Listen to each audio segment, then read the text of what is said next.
राधे राधे दोस्तों, स्वागत है आपका मेरे YouTube चैनल ज्योतिष ज्ञान केंद्र में। आज की हमारी इस वीडियो में हम आपके लिए गोपा अष्टमी की व्रत कथा को लेकर आए हैं। गोपा अष्टमी का व्रत एवं त्यौहार कार्तिक शुक्ल पक्ष की अष्टमी के दिन मनाया जाता है। इस दिन भगवान श्री कृष्ण ने गोचारण लीला शुरू की थी। इस दिन सभी महिलाएं गाय माता का बछड़ा सहित पूजन कर कथा सुनती है और भगवान श्री कृष्ण का पूजन करती है। गाय माता की परिक्रमा करती हैं और गाय के चरणों की धूल अपने मस्तक पर लगाते हैं। ऐसा करने से भगवान श्री कृष्ण प्रसन्न होते हैं और अखंड सौभाग्य का वरदान देते हैं। गोपा अष्टमी की कई कथाएं प्रचलित है। प्रथम कथा के अनुसार ये भगवान ने जब छठे वर्ष की आयु में प्रवेश किया तब एक दिन माता यशोदा से बोले, मैया अब हम बड़े हो गए हैं। मैया यशोदा बोली, अच्छा लल्ला, अब तुम बड़े हो गए तो बताओ क्या करें। भगवान ने कहा, अब हम बछड़े चराने नहीं जाएंगे, अब हम गाय चराएंगे।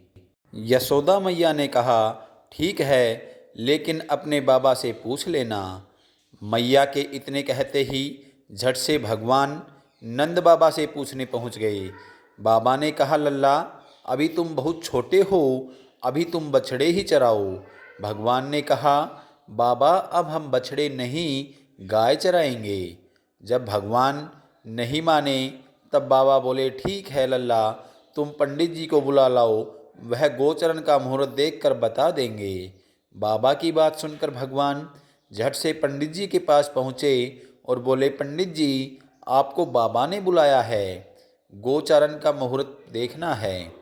आप आज ही मुहूर्त बता देना, मैं आपको बहुत सारा माखन दूंगा। पंडित जी नंद के पास पहुँचे और बार बार पंचांग देखकर गणना करने लगे। तब नंद बाबा ने पूछा, पंडित जी क्या बात है, आप बार बार क्या गिन रहे हैं। पंडित जी बोले, क्या बताए नंद बाबा जी, केवल आज ही का मुहूर्त निकल रहा है, इसके बाद तो 1 वर्ष तक कोई मुहूर्त नहीं है। पंडित जी की बात सुनकर नंद बाबा ने भगवान को गोचारण की स्वीकृति दे दी। भगवान जो समय कोई कार्य करे वही शुभ मुहूर्त बन जाता है। उसी दिन भगवान ने गोचारण आरंभ किया और वह शुभ मुहूर्त तिथि कार्तिक मास में शुक्ल पक्ष की अष्टमी तिथि थी।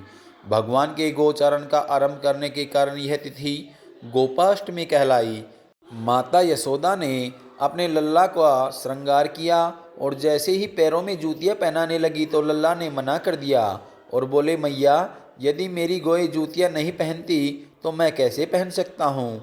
यदि पहना सकती हो तो उन सभी को भी जूतियां पहना दो।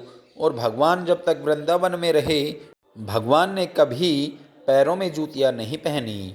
आगे आगे गाय और उनके पीछे बांसुरी बजाते हुए भगवान, उनके पीछे बलराम और श्री कृष्ण के यश का गान करते हुए ग्वाल गोपाल।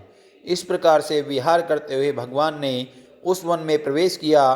तब से भगवान की गोचारण लीला का आरंभ हुआ। जब भगवान गोए चराते हुए वृंदावन में जाते तब उनके चरणों से वृंदावन की भूमि अत्यंत पावन हो जाती। वह वन गौओं के लिए हरी भरी घास से युक्त एवं रंग बिरंगे फूलों की खान बन गया था।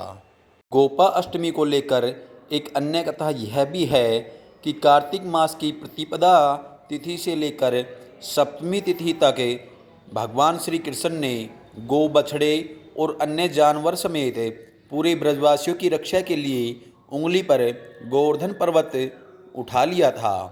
फिर अष्टमी तिथि के दिन देवराज इंद्र जी को पता चला कि भगवान श्री कृष्ण ही विष्णु के अवतार हैं।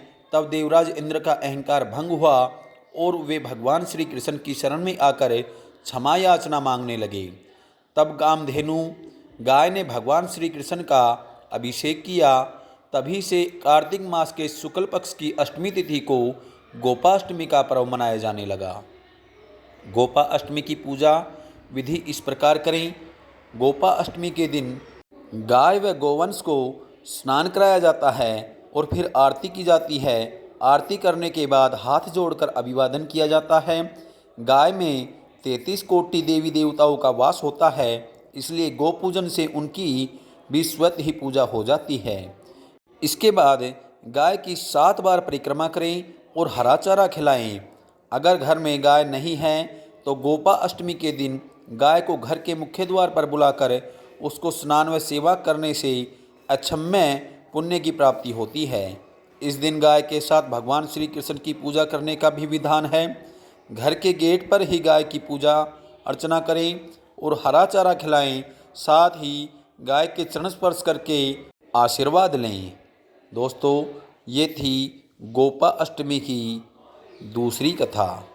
दोस्तों, आपको हमारी जानकारी कैसी लगी? अगर आपको हमारी जानकारी अच्छी लगी हो तो कमेंट बॉक्स में राधे राधे लिखकर चैनल को सब्सक्राइब कर लें, वीडियो को लाइक करें और वीडियो को शेयर करें।